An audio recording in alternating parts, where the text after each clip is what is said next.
listening to Those Other Girls. I'm Bailey. And I'm Mallory. And we are changing the culture and bringing back traditional values. All right, everyone. Yay. So we're going to start off today really hot with our debate takes. Mallory's already laughing. What is, that's not a good sign. Yeah, no, it was, I had my popcorn and everything, and my mom's like super cheesy and corny. So she had little popcorn buckets and everything. So I'm excited. I'm like, okay, this will be good. This will be a good thing to happen. And I think that it'll show America. Like we need something like this. It's been a tough year. But in 2020 fashion, it turned out to kind of make everything worse, I feel like. I think, to be honest, like both of them were not at their best. I think everybody, like, you know, not to be like that cheesy person, but I saw it was like, nobody won tonight, but America lost. And I think that's a little dramatic, but I do think everybody on both sides were disappointed in their candidate. Sorry, go ahead. I was just going to jump in and say I agree, except the only one that I thought was like super accurate was saying nobody won, and they said that's not true, liquor stores won. And I was like, that's accurate. Yeah, no, seriously, that's so funny. I bet I can't even imagine doing a drinking game during that, because like, so I started off, I was going to do a drinking game, and then I realized that I would have to get drunk in order to do a drinking game. And so that quickly stopped because I don't get drunk, but I did drink during the debates, and it helped. It helped. I'm sure it did. Like, it just, like, from the jump, well, first of all, it was like awkward, like funny awkward at the beginning. So I was like, okay, this is like funny awkward, so it'll be fine. And then it was a shouting match. Things were said that I thought were incredibly inappropriate by both candidates. Like, I'm not going to sit here and say that like President Trump was like terrible. Like, oh my God, I can't believe that. Joe Biden was awful as well. Like, they were both not at their best. And, you know, it makes me think about in 2016. So also too, the other thing about me is like, I personally, the route I think works best, the route that I take is like being more calm and collected when you're debating someone, in the sense that because I think there's two types of debaters, and I'll just use the example. There's like Candace Owens and there's Condoleezza Rice. And I personally am more of a Condoleezza Rice, and I personally think that is a little bit better for me. But you know what? At the end of the day, Candace Owens, I mean, she gets the message out and she gets people talking as well, and she changes lives as well. My whole point being, and also too, I'm not trying to put two queens against each other. I'm just saying there's an obvious difference between their tactics. And I'm just saying that in 2016, I feel like we saw a rise of more of the Candace Owen, a little bit more in your face, a little bit more attacking policy, the person as well as the policy. And I think that since 2016, that has just become more popular. And I feel like that's all that really happened at the debate, as opposed to attacking policy. I mean, policy was attacked, which is great. President Trump mentioned the things that were going on in Russia. He mentioned a lot of things that I'm glad he brought up. Oh, loved his answer about climate change with the trees. I thought that was really good, because that's something that we really do need to work on.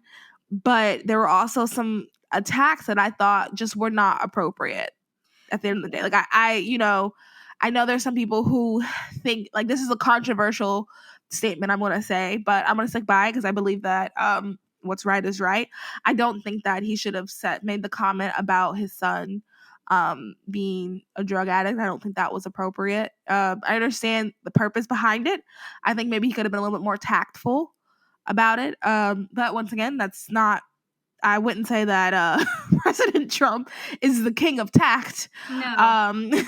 Sorry, go ahead. That was, I mean, for me, from the beginning, right? This is my first time live tweeting any event ever. And so at the beginning, there was a lot of zingers back and forth between both of them, you know, and it was awesome at the beginning. And starting out, Trump, I mean, his first answer was beautiful.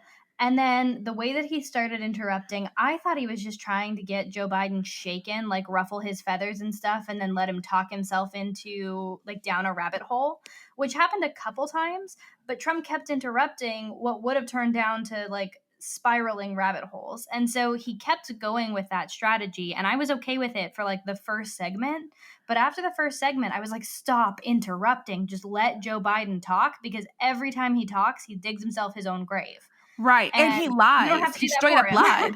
Yeah, and I mean, that was a very good point too, like, when he said, "Oh, he doesn't support the new Green Deal." The next day, everybody pulled up his website. Joe Biden is in support of the Green New Well, and Deal. even there on the debate when they were talking about the Green New Deal, he was like, "Oh, I don't support the Green New Deal. I support aspects of it." And then he's like, "I support the Biden plan." And then they asked him again about the Green New Deal, and he's like, "Well, it pays for itself." And he starts going into positives about it. And they're like, "Well, I thought you said you didn't support it." And he's like, "No, I don't support it."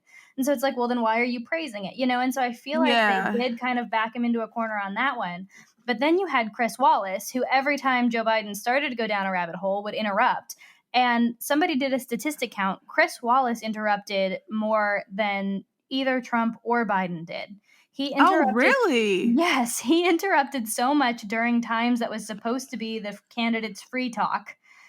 And then he asked, I don't think he asked Joe Biden more than like one or two follow-up questions. And every time Trump would give an answer, Chris would ask him, "Well, what about this? Well, what about this? Well, what about this?" Yeah, I noticed that too, and I was like, "Okay, that was," like, I was like, "Okay, but why," like, he kept asking him for every single question. It was like 2 or 3 questions after that. Right, and I It mean, seemed unfair. Trump did not do good, Biden did not do good, Chris Wallace did not do good. It was a horrible Yeah. debate, but I think as a Yeah. moderator, he definitely wasn't silent and invisible like they're supposed to be. Right. And I agree. I think the whole, Hunter Biden thing, he started to go after Hunter, which I get about, he needs to answer the question on why Hunter Biden got those millions of dollars from Ukraine. You don't need to go into the fact that he's had a drug problem in the past. Right, But right. then Joe Biden slipped his other son in there, like, "Well, I've got a great son who is honorably discharged." And it's like, "Is that the one we're talking about?" "Well, no." "Okay, then why Yeah. bring him into this?" And then, I know that his son has passed away, and so Trump didn't handle that as compassionately as he could have. Yeah. So, I mean, there was a lot of just like, ugh, moments, cringe moments. So, also what I think, to your point, what you said just made me think of this. I wonder if his tactic was to come out, Joe Biden's tactic was to come out as the most compassionate and kind person as he could. Because if that was the case, he certainly, like, at the end of the day, he did. He came out a lot more compassionate. He looked in the camera a lot, which was really annoying. I was like, "Okay, Hello, we get world. it." Yeah, I was like, "Okay, we get it. Yes, yes, you're talking to us." Good And, like, morning. he did Sunday that. morning. Right. And he did that a lot. He just really came out a lot more like, "I'm here for you. I wanna help you." Right. World, And how many of you have lost how many of you have an empty oh, chair because of and coronavirus? Oof. that was awful. That was so, so awful. So, I mean, and I think that's what frustrated me the most about the debate, was Yeah. that he came out so compassionate, and President Trump came out like, I hate to say it, but I want to say it was maybe Ali Stuckey said it, but like, he came out looking like a bully. Yeah, Like, he he just did. looked like he And was bullying him. that's been my fear with Trump versus Joe Biden from the beginning, is that Biden is starting to look more and more like an older, senile old man with dementia. And Trump is not that. And so it does, anytime even Trump gets fierce, which that's just who he is. If you watch the debates with Right. Hillary, if you watch him on The Apprentice, if you watch Trump in any period of his timeline in his life, he is much more, like you said, the Candace Owens kind of fighter, in your face about it kind of Yeah. personality. And that's just always been Trump. But now putting it up against someone who is older and, makes a lot of mistakes in his wording and stuff, like, he just came off as a bully. Yeah.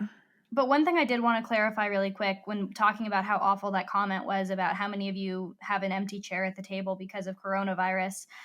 I think I just want to clarify that, at least for me, I think that it's awful, not because people aren't dying of coronavirus. People are dying of coronavirus, but so many more people are dying because they're committing suicide. They're lonely. They're Yeah. depressed. They're having a hard Yeah. time with the shutdowns, with the lockdowns, with the pandemic. Yeah. More people are dying because of coronavirus than from actually having coronavirus. And so to me, that was just not a good place to put it when talking about shutting down the country more because so many of you had lost someone to coronavirus, because to me brought up the glaring numbers of people who have committed suicide and been depressed and lonely and losing their livelihoods in this pandemic. Yeah. And, very, very good point. Everyone has been affected by this. Mm-hmm. And I don't really know anyone who's like, this has been the best year of my life. Existing is so fun. I think everyone has been negatively affected. And it's difficult when it's become politicized. This whole Yeah. thing, like, how did this thing become so political? And I think that why I thought it was awful is because he took something that was so painful and he just tried to make it political when it really isn't political. People's lives are not political. Right. Um like you said, people are dying from suicide. People are dying I've actually had two family members die during this time, and my great grandma, she was 103, and I honestly think that, I mean, so she died from just like being old, but she was having a hard, like we couldn't go see her and things like that, and she was having a Mm-hmm. hard time with that. And it's Right, just a lot tiny of older thing. folks are the nursing homes are experiencing huge waves of people passing away, not because of coronavirus, but I think it is because of loneliness. You know, they're holding Yeah. on to see their kids, to see their grandkids, to see their great-grandkids, to have anybody come in and play board games with them, read to them, whatever it may Yeah. be, and now they can't have that, and so many of them are just losing hope and the fight that they had left to stay alive. Yeah, and it's like tiny things like that. Like that is it's so much. This whole pandemic is so nuanced. I mean, what about and people that have lost jobs? Like, and I'm not the only one. Like, I've had problems finding jobs and things like that, and I know tons of my other friends who have had problems. Like, and that's hard on your mental health, especially when you're like a planner. I mean, the stuff going on with your husband, like that's Mhm. hard, and it's all directly impacted by this entire pandemic. And then Oh, to yeah. politicize it, ugh, I can't Right. stand it. Right, it's changed our entire life course for my Yeah, husband and I, and for so many people that I know, and I know that we could have it a lot worse. I'm not saying that we're the worst off or we came in at the worst time or the worst things in the world have happened to us. That's not true, but we've had a right. tough time and it's changed our entire plan for life and our outlook on life, and some of it good, some of it bad, but this pandemic is not a joke. And this morning, we were watching Donald Trump Jr. talking to Tucker Carlson about his dad having coronavirus. So, President Trump has officially been diagnosed with coronavirus along with First Lady Melania Trump. And it's crazy because he was saying, they have the most rigorous just process. Everybody who's around him wears a mask, wears gloves, make sure they're tested every single day. I mean, they are tested Hmm. every single day for coronavirus. His whole team is tested every single day for coronavirus. Anyone who comes within 6 feet of the president is tested for coronavirus on a daily basis. I mean, they were so careful with him. Obviously, he's the leader of the free world, and Right. even he got it. So that's to say, masks, washing your hands, keeping 6 foot distance, not having symptoms, all of these things that we're telling people. I mean, the president was doing that and then some, and he still got it. Yep. And I really sympathize with people who have gotten it. I really sympathize with people who have loved ones who have gotten it. And I think it just, I don't want to say it's random because you could definitely stop things, but like that to me, my mind is blown that he got it, because if everyone is doing everything possible to stop it that they have told us, what more could he have done? Right. Like, what more could the people who have been in his circle have done? Because I doubt that the Secret Service, I bet they don't go home to their families. I bet they have to take like breaks from their families to make sure that the kids don't, that went to school, or the kids that went to the playground for 5 minutes, like, don't spread it. Right. So it's just like, No. what more could they have done? So it Well, just and it really makes you makes you think. wonder, yeah, how effective are these lockdowns? Yeah.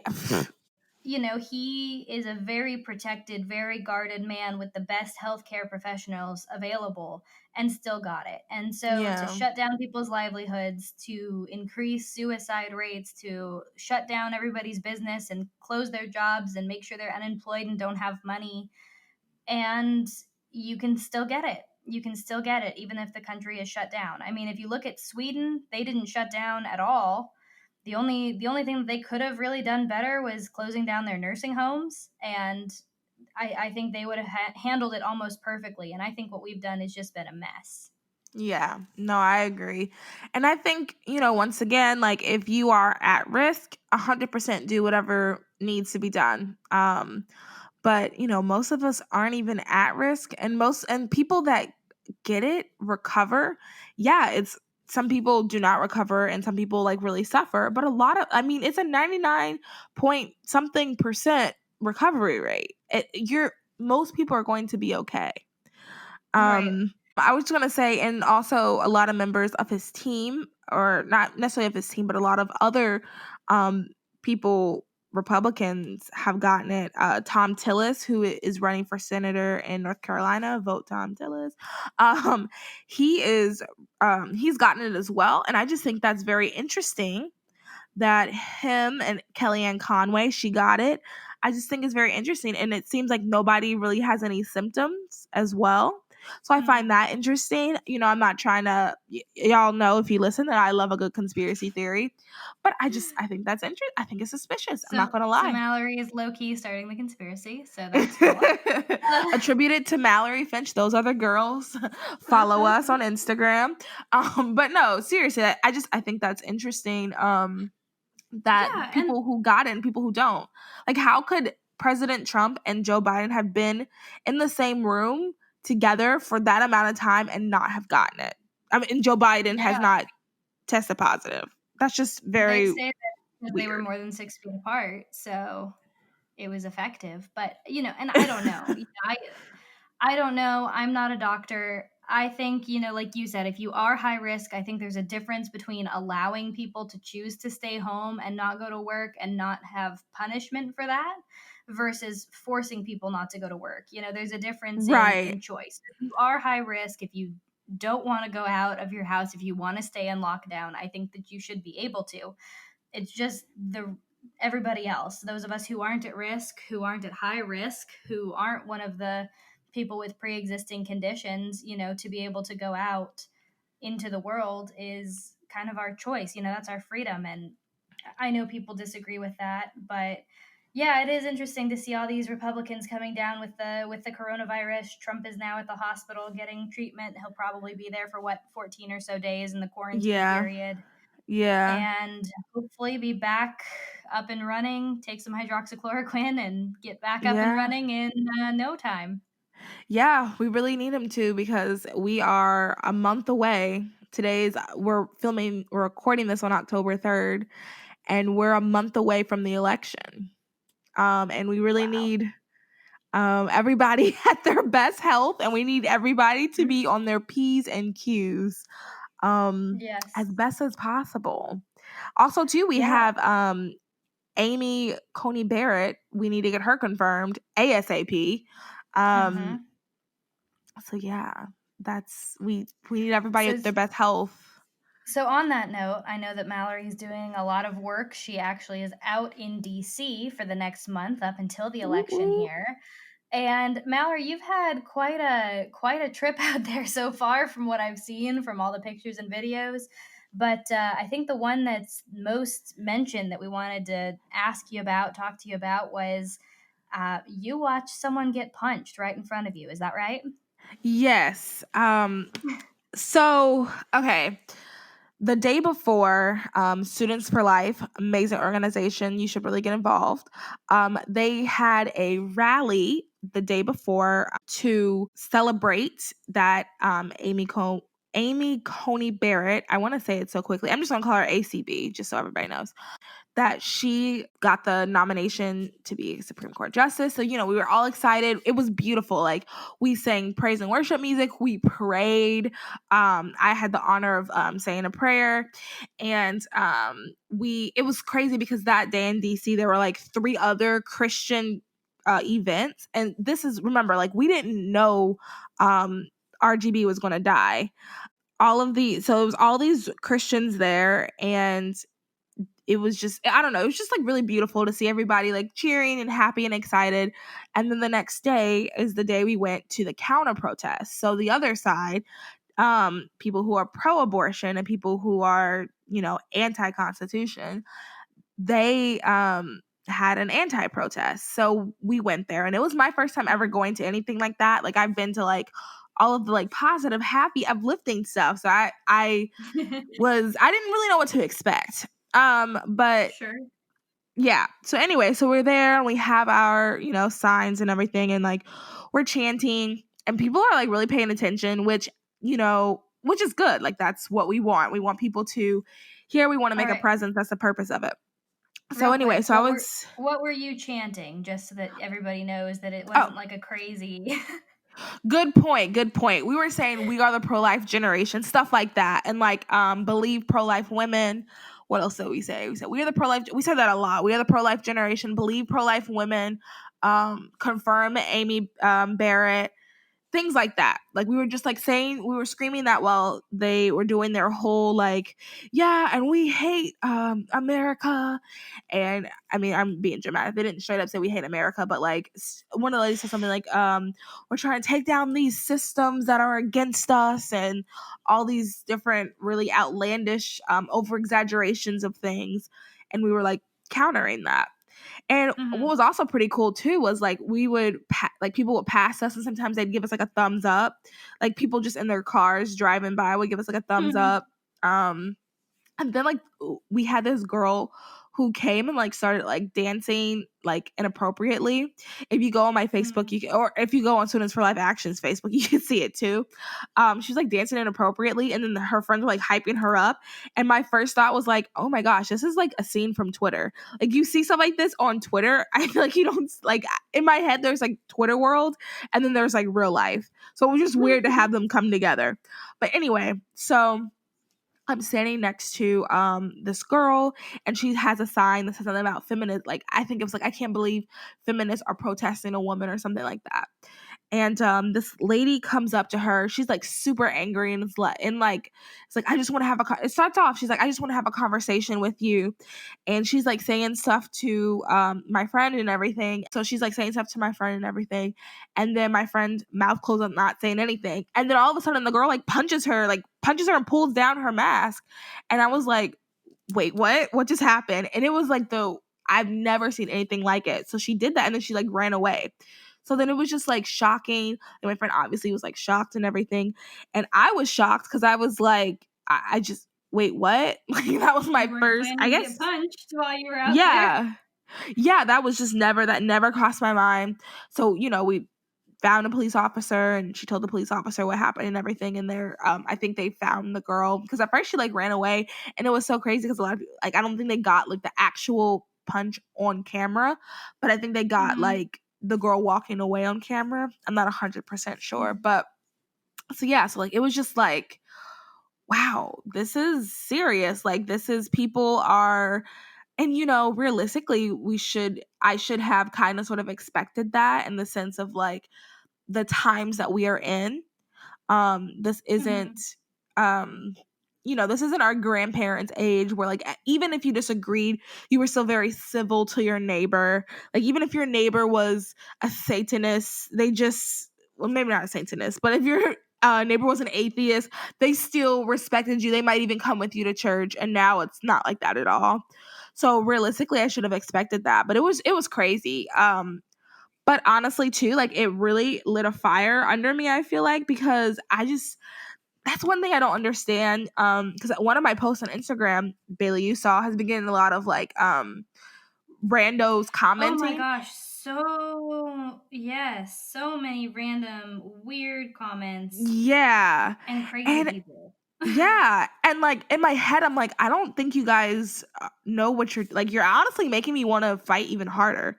I don't know, like, if that's your goal, you should probably stop. Like, you're making me want to fight even harder. And I think that that's what seeing her get punched kind of did too. I was like, okay, this is, and also it makes me also feel justified in what I'm doing, because nobody on our side is punching people. Nobody on our side is going on random people's posts and commenting like mean and evil things.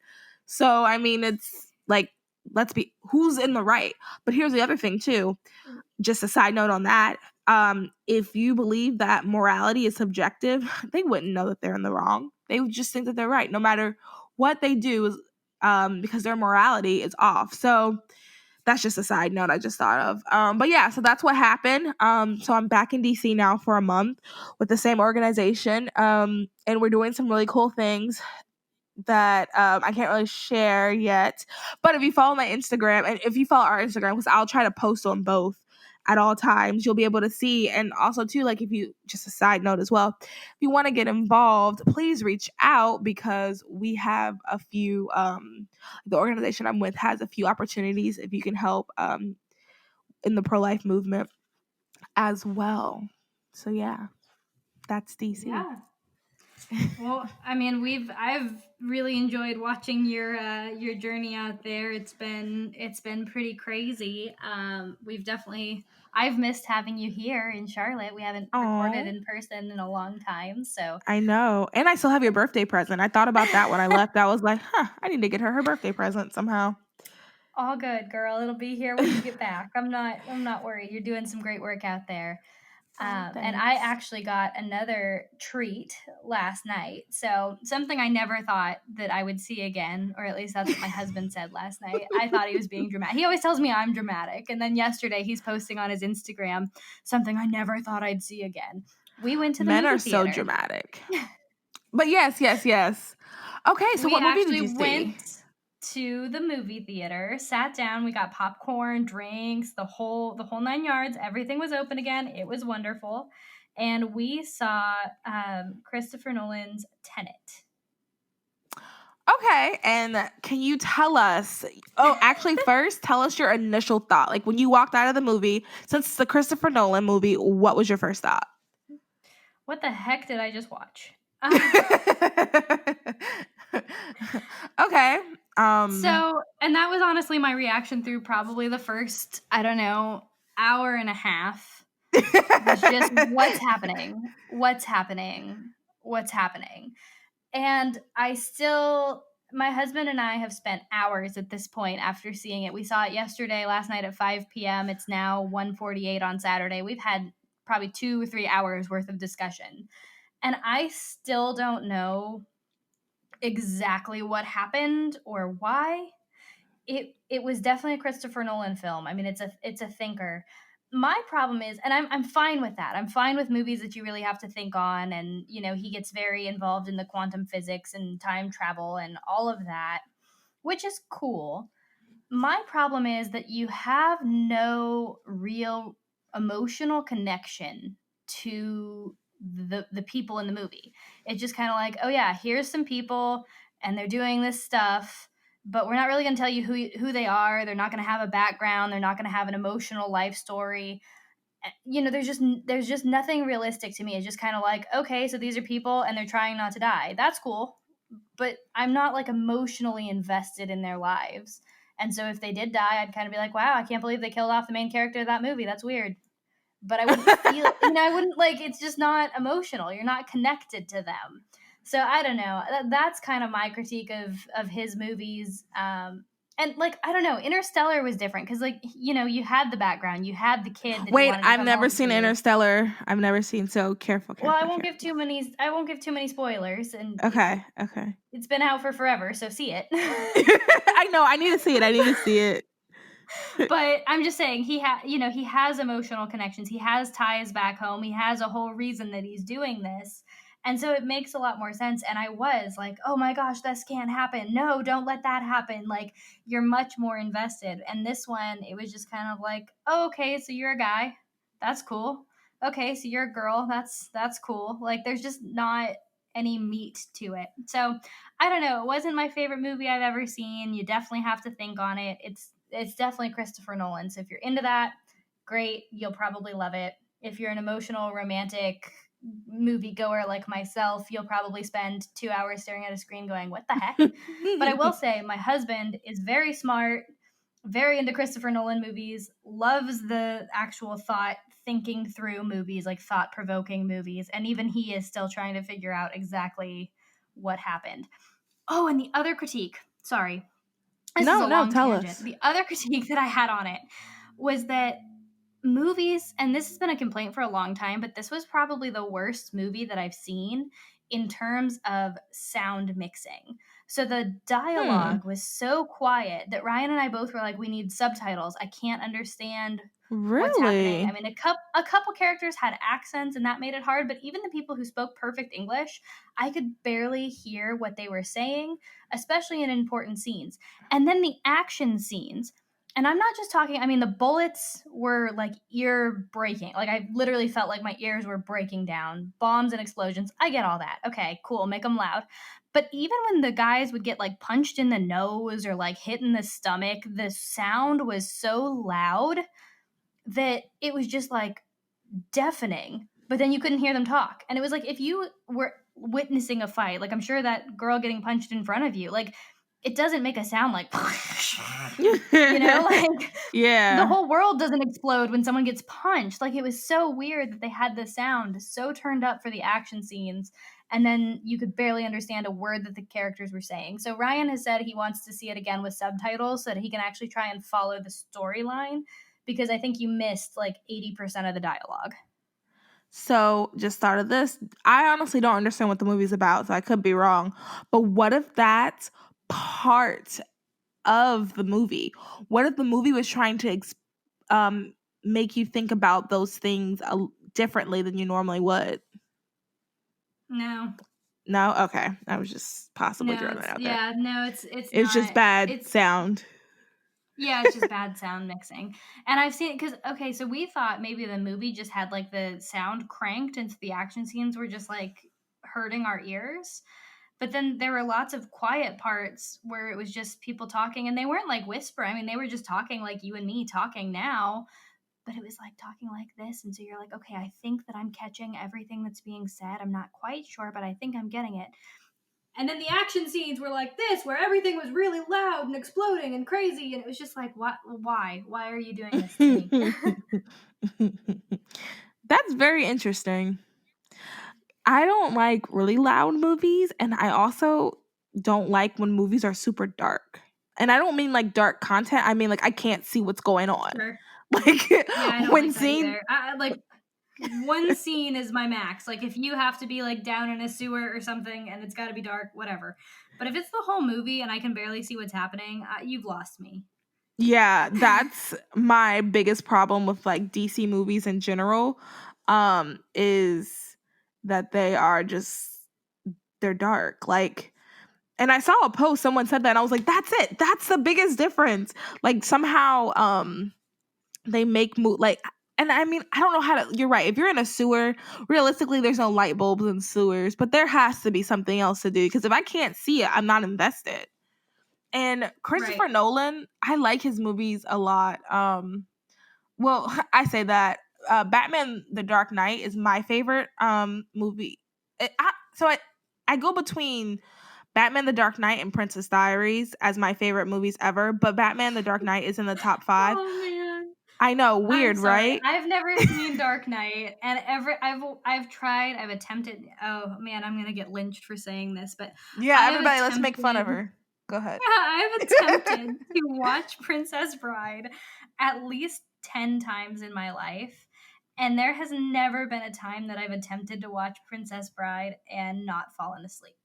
Okay, so I said I said Princess Diaries, and Princess Bride, I'll give you, is boring. Like, okay, I'll say it. I agree with you on Princess Bride. Princess Diaries. Okay, never mind. I take that back. I take it all back. Princess Diaries is amazing. Live forever. We're good. No, but like, on your note about Princess Bride, though, I've never sat through the whole thing either. It doesn't interest me. But Princess Diaries, love it. Husband that loves that movie, and I'm just like, how? Yeah, a lot of people like it, and I'm just not the biggest fan. Princess Diaries, though, I think I thought that would happen to me. I think that's why I liked it, but whatever. Go ahead. But speaking on movies that Mallory really likes. Oh, yeah. Mary-Kate and Ashley. Okay. So growing up, Mary-Kate and Ashley was like a part of my childhood. And it blows my mind that it wasn't a part of some people's childhood. The other day I shared this post, and we'll put it in the stories. And then if you grew up with Mary-Kate and Ashley, like, let us know. But the other day I shared in my stories, and it was like, I want to say it was like 16 different Mary-Kate and Ashley movies. Oh, I'm like smiling thinking about it. And it was like, oh, which one's your favorite? Comment your favorite. And I was texting Bailey. I was like, oh, this will be fun to do. We can talk about like our top 3 favorite. There's so many. And Bailey's like, I have never seen a Mary-Kate and Ashley movie. And that's just so hard for me to that's just so hard for me to understand because they're so integral to my development as a human being that not seeing American, like, I just, it's wild. I even read their little like detective novels. Like they had detective books that were like really realistic. I guess they were, I mean, I want to say they were dumb, but at the time I thought they were like the pinnacle of like writing. But they were, and it would be like stuff like I want to say like someone was taking the gum from something, you know, just silly little detective stuff. I love that. And like going to grandmother's house, I had that on VHS, watched that so many times. And Winning London. So I was thinking about that. And then sorry, after this we can talk about like something else. But I was thinking about Winning London. So that's about them going to do a debate in London, obviously. And like, as you know, the 25-year-old I am, I really like debating and I really like having discussions and things like that. And that's like kind of what the movie is sort of about. I mean, obviously they end up with men at the end because, you know, when you're in high school, that's all you really cared about. But I just think about like how that was my favorite movie growing up, and like look where I am now. Like I love that type of stuff. So I just thought that was interesting. Yeah, so I guess everybody needs to let us know, was Mary-Kate and Ashley a huge part of your childhood? Am I crazy? Is Mallory crazy? Is it the 2 years? Because she's 2 years older than I am. So is it the 2 years in between us? Anyone born post 95 or pre 95? Do you have a different opinion on Mary-Kate and Ashley? Let us know, because I'm really curious. Because for me, like, the Lizzie McGuire movie, not the TV show, just the movie, was iconic for me growing up. That was a good one. Zoe 101, Drake and Josh, those were all the shows that I watched. Like, I loved The Parent Trap with, what's her name? Lindsay Lohan. Lindsay Lohan, thank you. Yes, classic, I loved that movie. But yeah, Mary-Kate and Ashley, I just was never into them.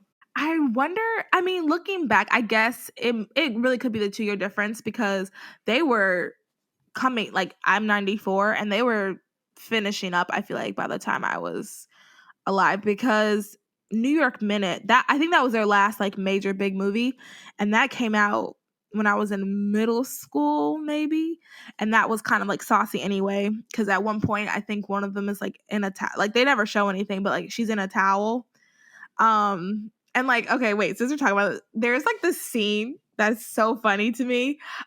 So one of them is like super smart and is receiving an award, and the other isn't. And the one that's not smart is pretending to be the one that's smart to like help her get the award or something. And she goes up there and she's like, well, like the great songstress says, why do you have to go and make things so complicated? I see the way you're acting, like the way you're somebody else. It gets me frustrated. And then she says something else, and then she goes, yes, the the writer Avril Lavigne Steen. And it's just like, to me, that was, I like rewind that and just like crack up every single time. Yeah, I was looking them up, and yeah, New York Minute was 2004, but most everything prior to that was, I mean, the latest was 2001. When in Rome was 2002. So most of them were, yeah, I feel like maybe it is the 2 years difference, or maybe because you grew up on the East Coast, I grew up on the West Coast, maybe it wasn't as much of a West Coast thing. I don't know. Cultures are so different everywhere. I have no idea. That is so my true. Family and friends, if it was our culture on the West Coast, if it was just our age difference, I don't know. But it's so funny that something that was so big to you was non-existent in my world. Yeah. Well, yeah. Well, everybody, let us know where you stand on Mary-Kate and Ashley. Pray for the president and his wife as they deal with their coronavirus, and along with everybody else who's getting diagnosed. Let us all pray for them. Yes. And thank you guys. And also too, just a side note, I just thought of this. We pray for you guys too. And we just hope that you guys are staying safe, and this is a trying time as well. I'm sure you guys are going through different things as well, so we'll continue to pray for y'all too. Yeah, and if you have any specific prayer requests, let us know. We'd be happy to get a little bit more specific in our prayers. But we do pray for all of our listeners that we help brighten up your day and make it a little bit better. Yeah. All right. Bye. Bye. Thank you guys for watching today's episode of Those Other Girls. Make sure you also listen wherever you get your podcasts. Yes, and make sure you subscribe, you like, you comment, and you share this with all of your friends. And make sure you follow us at Those Other Girls Podcast on Instagram.